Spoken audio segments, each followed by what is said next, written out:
Hola, ¿qué tal?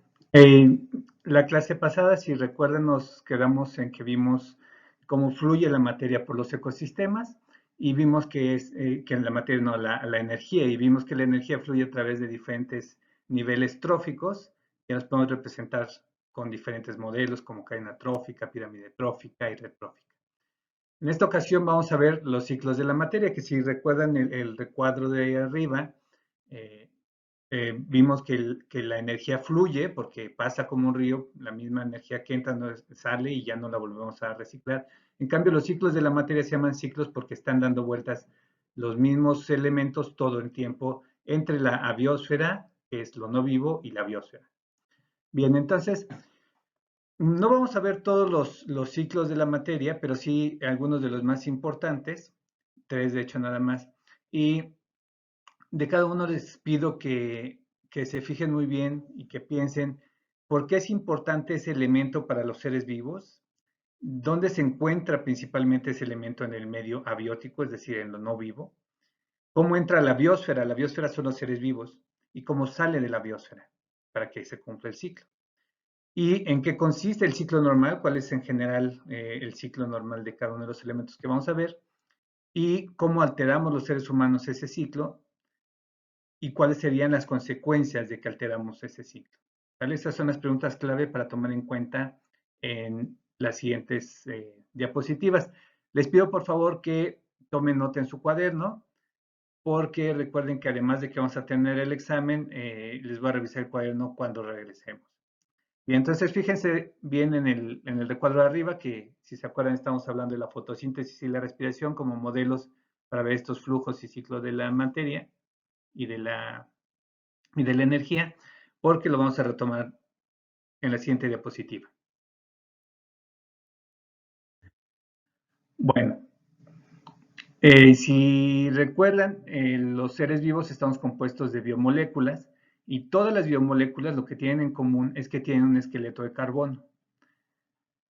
Es por eso que es importante para todos los seres vivos. Todas nuestras moléculas de las que estamos hechos tienen básicamente carbono.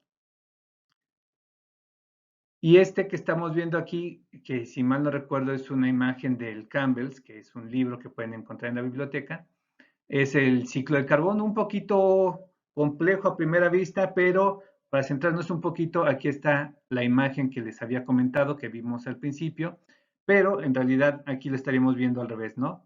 La fotosíntesis está a la derecha y la respiración está a la izquierda. Bien, ya que nos fijamos en eso, recuerden, lo que está pasando aquí con el ciclo del carbono es que el carbono está, bueno, está principalmente en la litosfera, que son las rocas y la tierra, pero nosotros tomamos el dióxido de carbono de la atmósfera, que está en forma de CO2, y lo tomamos gracias a la fotosíntesis, que son los únicos organismos, aquellos que hacen fotosíntesis, capaces de capturar ese dióxido de carbono y transformarlo en materia sólida. Primero en carbohidratos, recuerden que forma glucosa, y después de ahí los seres vivos lo tomamos para usar todas otras moléculas como las proteínas, los lípidos, los ácidos nucleicos, etc. Después los animales comemos a los vegetales o a los que hayan hecho fotosíntesis, y por medio de la respiración, tanto animal como vegetal, regresa el carbono en forma de dióxido de carbono a la atmósfera. Ese sería básicamente el ciclo que acabamos de ver, este que está aquí. Pero si nosotros nos seguimos por la derecha, vamos a ver que se puede complicar un poquito más. A la derecha, esa materia orgánica viva se muere, y esos restos orgánicos bien pueden formar combustibles fósiles como el carbón vegetal o el petróleo, y que después por medio de la quema de esos combustibles regresan otra vez a la atmósfera en forma de dióxido de carbono. Y la otra cosa es que cuando se mueren los organismos, por medio de la descomposición que hacen bacterias, regresa también por medio de la respiración bacteriana hacia la atmósfera en forma de dióxido de carbono. Un ciclo parecido pasa en el océano o en los cuerpos de agua, que está a la izquierda, y ya no lo repito si quieren verlo más, pero básicamente ese es el ciclo del carbono. ¿Cómo lo alteramos? Pues bueno, piensen, creo que es más o menos fácil. Lo que hemos hecho principalmente es que hemos disminuido mucho el,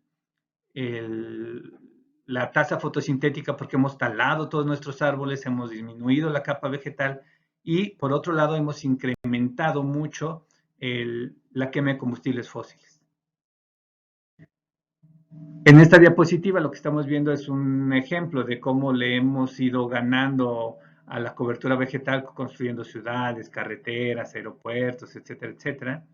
Y un ejemplo, tenía por ahí alguno, me parece que hay uno de Xochimilco, pero vean este ejemplo de Playa del Carmen, cómo ha crecido la mancha urbana, esto es a lo que le llamamos el crecimiento de la mancha urbana, y cómo disminuimos la cobertura vegetal con un bonito pavimento que no hace fotosíntesis. Consecuencia de estos cambios, como veremos más adelante a más detalle cuando veamos particularmente el calentamiento global, pues es el calentamiento global.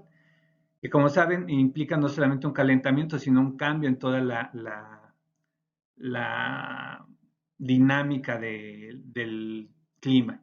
Y bueno, aquí estamos viendo un glaciar, que son masas gigantescas de hielo que en el paso de 100 años se han derretido de una forma impresionante y teniendo consecuencias pues bastante fuertes.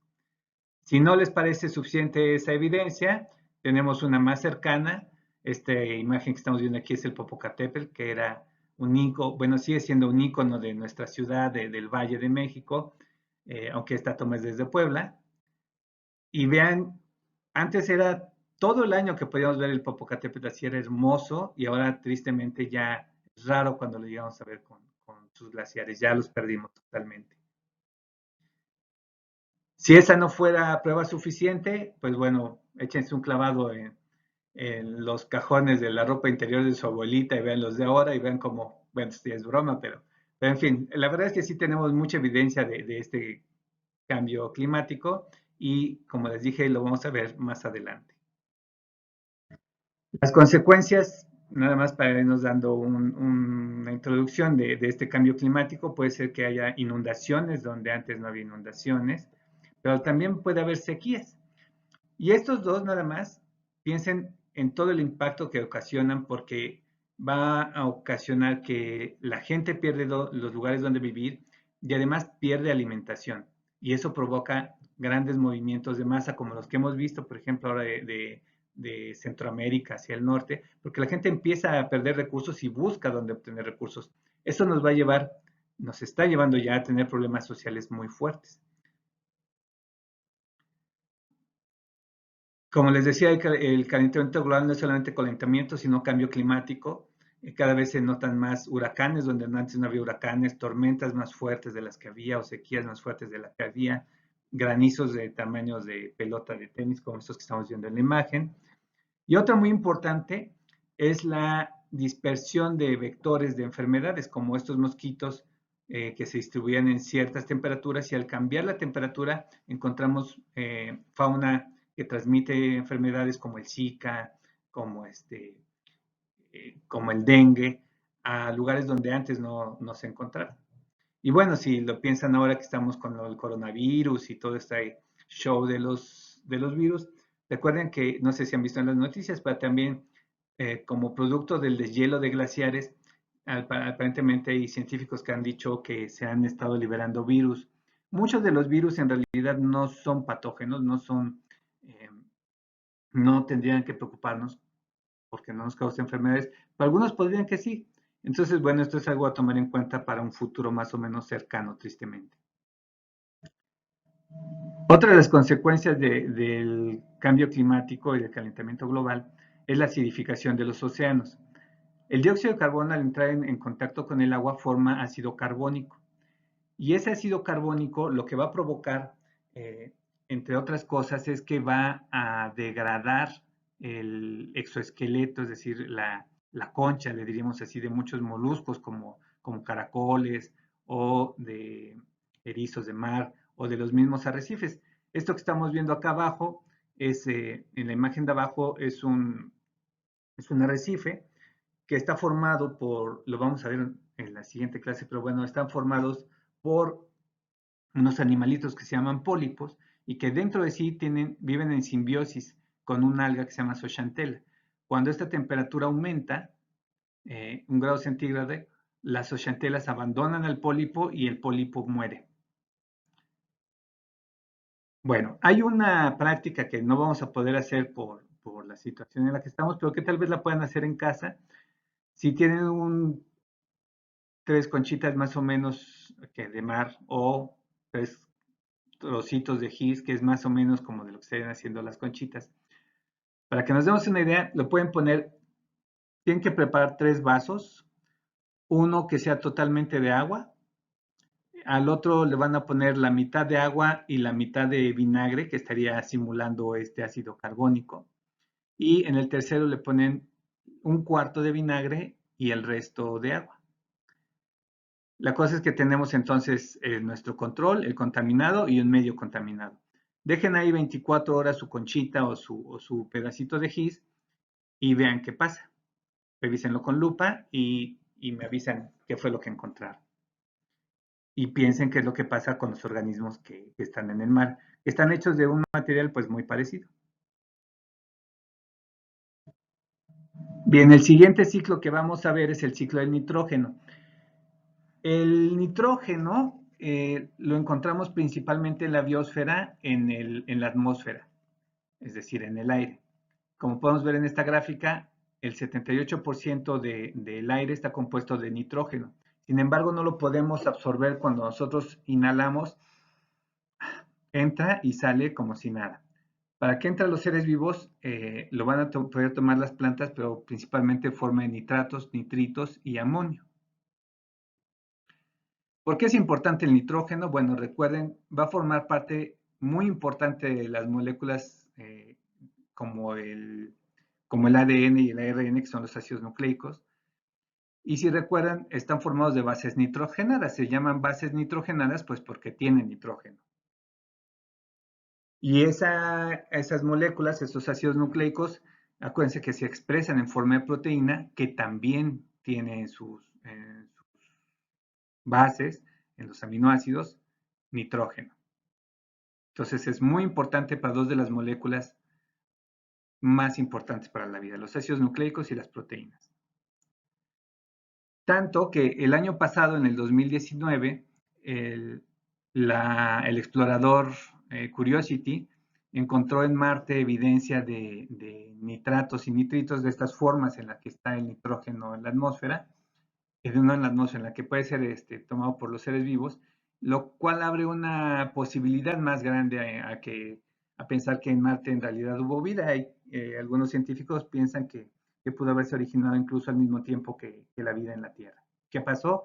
Ese es tema de una conferencia que puede ser muy bonita.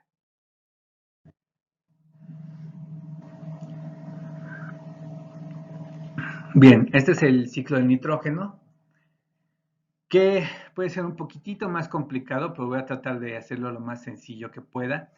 En la atmósfera, como les decía, está en forma de nitrógeno atmosférico, es decir, N2, lo vemos aquí en esta imagen a la izquierda. Y como les decía, sí no lo podemos utilizar los seres vivos para formar nuestras moléculas. Para formar nuestras moléculas, les decía, lo necesitamos en forma de nitratos y nitritos o amonio. ¿Cómo ocurre eso? Bueno, desde el cielo, de forma natural, las, la energía que se desprende de tormentas eléctricas junto con el oxígeno pueden formar los nitratos y nitritos y cuando llueve cae a la tierra. Otra forma es por bacterias. Hay muchos tipos de bacterias que son capaces de convertir de tomar este nitrógeno atmosférico y convertirlo en amonio, nitratos y nitritos. Sin embargo, esto es muy difícil y la cantidad que pueden convertir es muy poca, porque requiere además una gran cantidad de energía.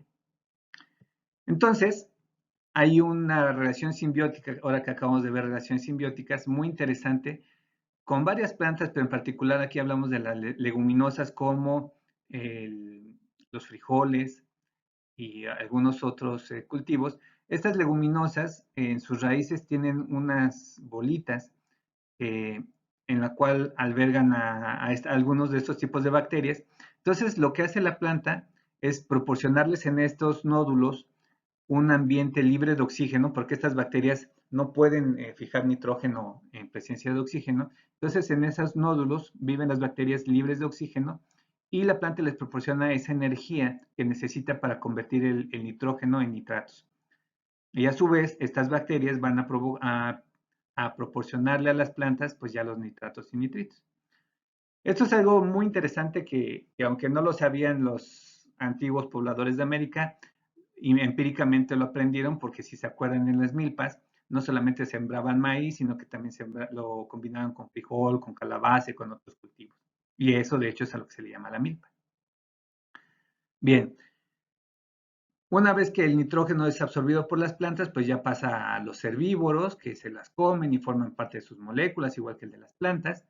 Y también, si nos vamos hacia arriba y luego a la derecha, las excretas de los organismos que normalmente van muy cargadas de amonio, son después reutilizadas por otro tipo de bacterias que las pueden volver a reincorporar como nitratos o nitritos, o por otras bacterias que son las que vemos adelante, estas que están acá a la izquierda, que se llaman bacterias desnitrificantes. Esas bacterias son las que van a permitir que se rompan algunos de estos enlaces y liberan otra vez nitrógeno en su forma atmosférica. Y así es como regresa el ciclo. Bueno, eh, quiero que piensen que ahora que vamos a hablar de cómo nosotros modificamos este ciclo, que las cantidades de nitratos y nitritos en la naturaleza, en la Tierra, son extremadamente pequeñas, se miden en partes por millón. Es decir, son muy, muy, muy pequeñas concentraciones. Pero, para bien o para mal, nos encontramos con que se aprendió a usar, a hacer de forma sintética este proceso de nitrificación y usamos ahora los famosos fertilizantes, que son, primero parecía que fueran la panacea, porque pues usando fertilizantes haces que tus plantas crezcan más y más rápido y produzcan frutos más grandes, porque vas a producir estas moléculas que son muy importantes para la vida. Sin embargo, el problema es que producimos tanto y usamos tanto que el exceso de ese fertilizante se va por las aguas, se llaman lixiviadas, es decir, después de que la planta no puede absorber todos esos nitratos y el exceso se va por las aguas subterráneas y llega hasta los ríos y lagos. Como un buen ejemplo es aquí en los lagos de Xochimilco, que vemos que hay una gran cantidad de plantas como lirio acuático o como esta, eh, no me acuerdo cómo le llaman, pero que estamos viendo a la izquierda, y eso lo que va a provocar es que una disminución en el oxígeno y va a matar a muchos otros animalitos como los peces y los ajolotes, por supuesto.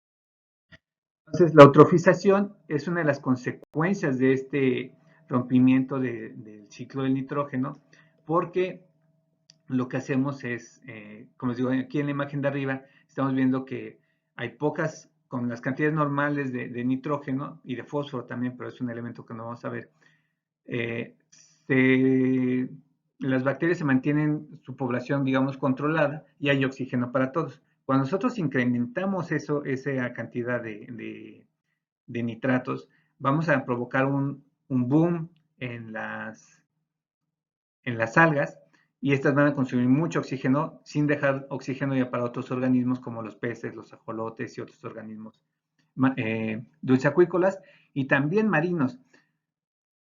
Ya habíamos mencionado en algún momento de la marea roja. La marea roja es una consecuencia de procesos naturales también, pero también de procesos antropocéntricos en los que por un exceso de nutrientes se reproduce mucho un tipo de alga que se llaman dinoflagelados y que producen toxinas. Y cuando los humanos o otros animales se alimentan de ellas o de esta bioacumulación, como mencionamos en clases pasadas, pues producen la muerte. Esto es de otra forma.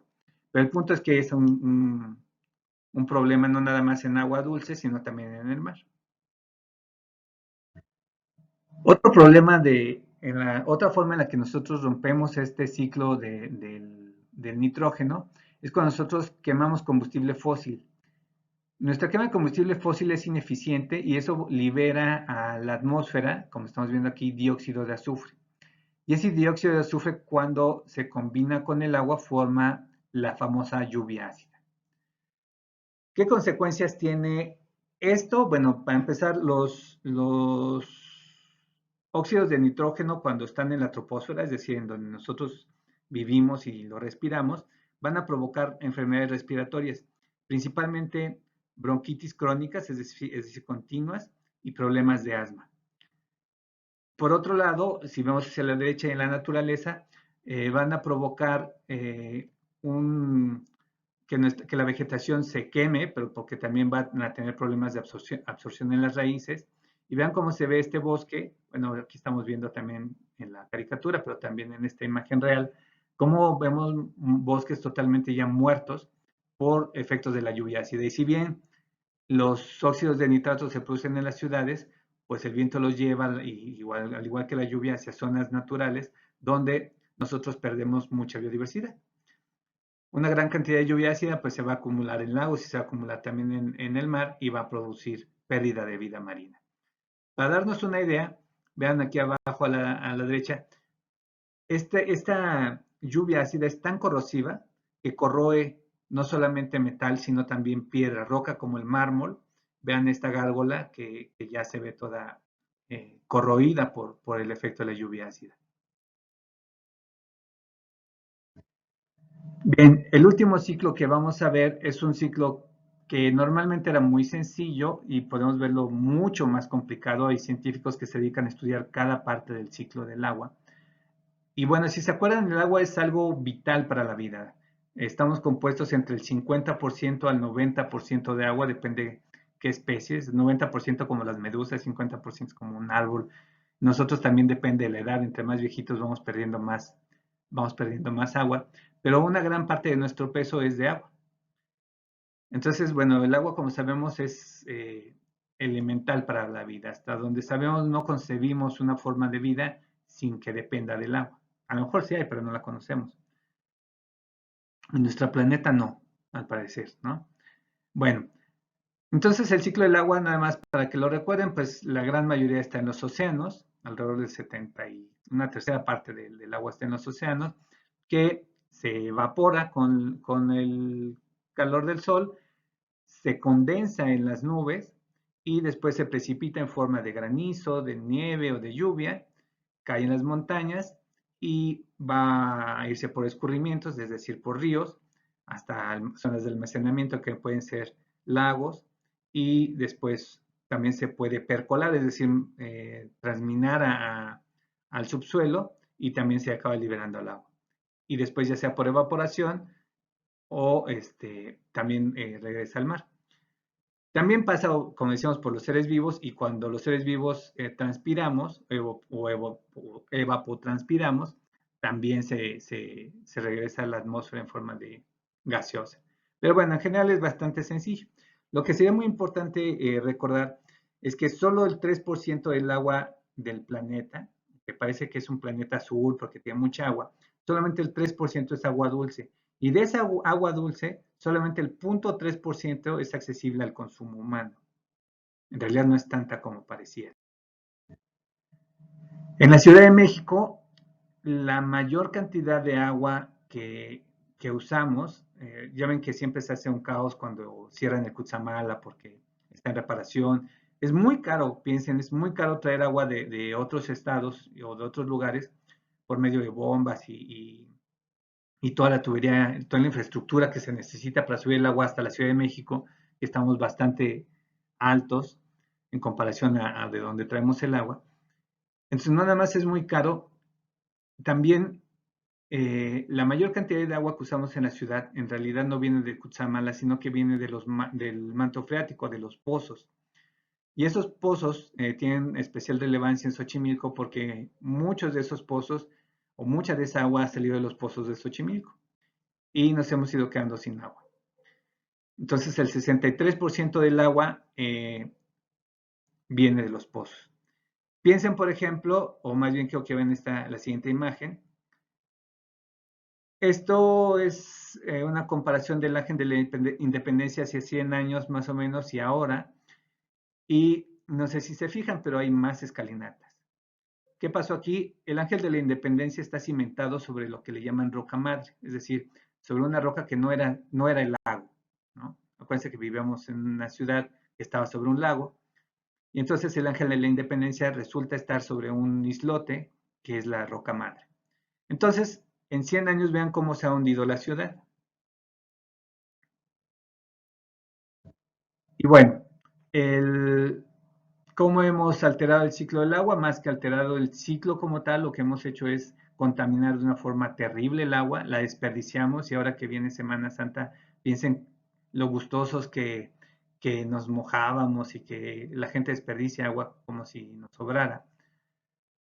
Y, y que la ensuciamos, la verdad es que la desperdiciamos mucho. Tiramos aceite, por ejemplo, de la cocina y eso contamina muchísima cantidad de agua y hay daño que no alcanzamos a ver.